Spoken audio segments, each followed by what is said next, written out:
Artwork, critiques, Photoshop files, and reference sheets are all available on my Patreon. Welcome to the unboxing review of the Huion Keydial wireless Bluetooth drawing tablet. This is the one that's part tablet and part keyboard, with the idea being that as an illustrator, you can simply access a vast majority of keys and functions when working in something like Photoshop, instead of just relying on programmable hotkeys. So if you fancy grabbing one for yourself, I've included the links down below, and let's take a look.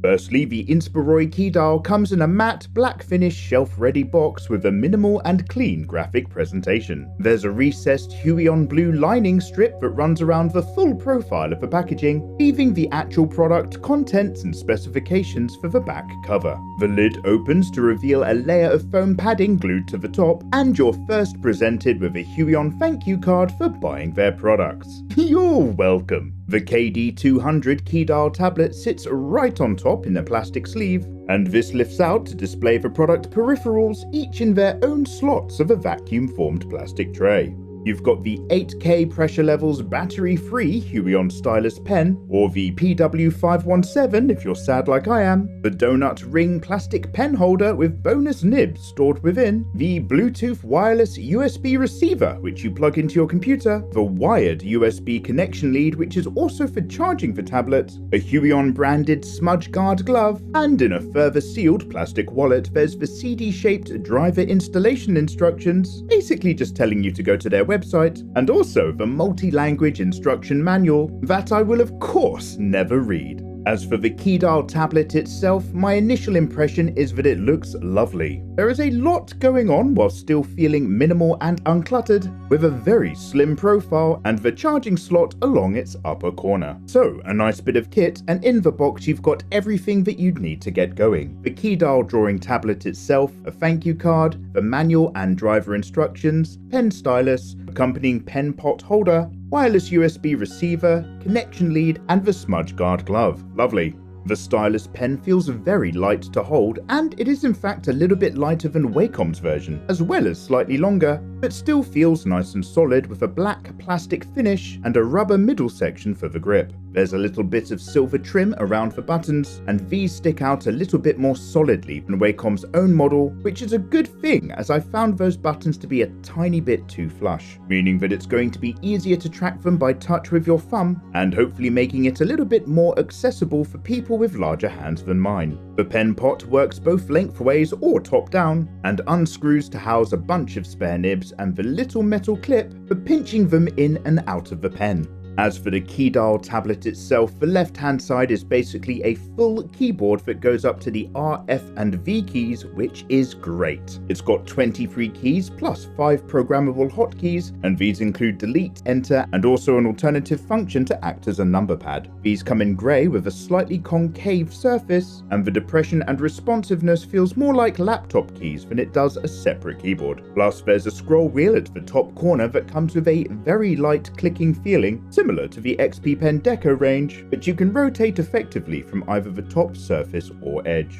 And the tablet pen surface area on the right is roughly 9 by 6 inches, which for me is about as big as I'd want it to be before I find my hand has to start travelling a little too far to navigate a desktop. Though you do have to hold down the power button for a good couple of seconds before it gets going. So in order to crack on, you just want to download the latest KD200 driver from the Huion website and run the installer. Then plug in the wireless USB connector to your laptop or PC and you're good to go. In fact, the only changes that I made was to make sure that the lead key on the pen was an eraser tool and that the second button was a right click. And so as usual when reviewing a tablet, I wanted to spend all day doing some artwork to really get a feel for what this thing is like to use. So whilst we've got some Elden Ring fan art going on, I'm just going to give you guys my overall thoughts and impressions, especially coming from the point of view of somebody who normally likes to work with a tablet screen. Well, as just mentioned, installing it was completely easy and hassle-free,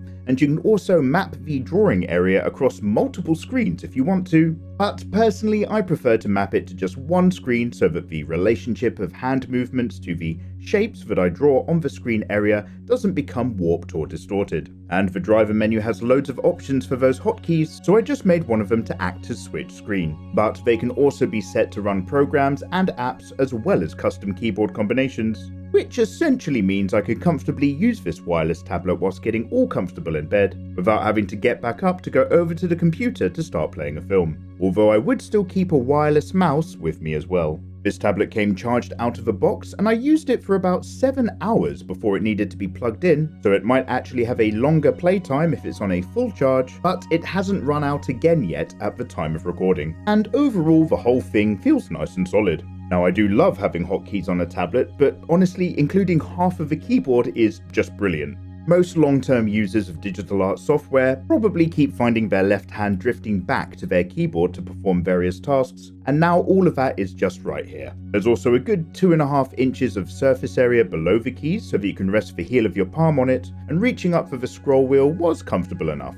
If anything, I almost wish that they'd stuck the other half of the keyboard over on the right hand side just so that I could still use it to write emails, etc., and pack away my actual keyboard altogether. As with the buttons you've got, you're not actually going to start writing any correspondence with the tablet unless you happen to like word challenges. Also, full disclosure, I did try to play some Apex Legends on the tablet now that I have some movement keys, but using the stylus as a pointer is completely unworkable, which again is another reason to make sure you've got the wireless mouse still at hand. But the problem with this tablet, however, is that by the very nature of its design, it really just isn't left-handed friendly, which breaks my heart because some of my friends are left-handed people.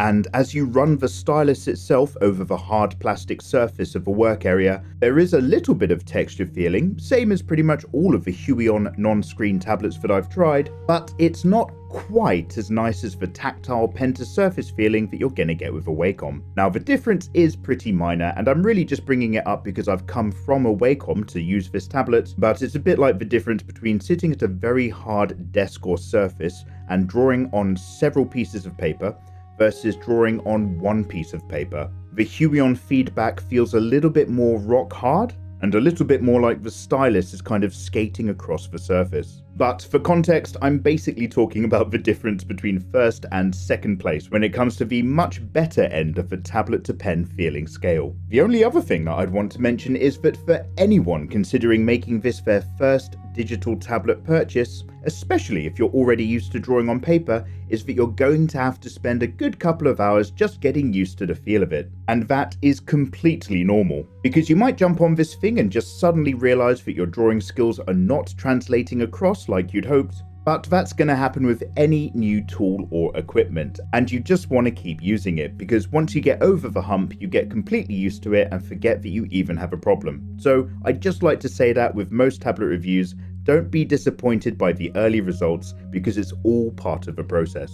Oh, and the other thing that's always nice to mention with a tablet like this is that whilst using this to do some fan art for an evening, it was a nice change to be able to sit upright and back in my chair, staring at my main monitor instead of having to lean down over a screen. Basically just made my spine much happier, and although I really did struggle to get my hand-eye coordination adjusted, which does result in some rougher line work for me, it was only my first evening, and that's just something you're gonna build up in time. So overall, would I recommend the Huion Inspiroy Keydial tablet? Yes, absolutely I would. It's got the most useful half of the keyboard on the side, which I've been asking for years, so how could I say no? And although this particular tablet has already been won by one of my live stream viewers in a giveaway that I did quite a while ago, I would definitely buy this model again to act as my non-screen tablet backup. I really liked it. So a great big thank you to Huion for sending me this tablet for review, and it's worth mentioning that this was not a sponsored video, especially as I've been singing its praises so much. But if you do fancy grabbing one for yourself, you can again find all the links below that help me out at no extra cost to you. However, if you do know something about this tablet that I've missed, or if you've got any other questions about it, get your sweet self into the comments section below. Other than that, I'll see you next time, and take care.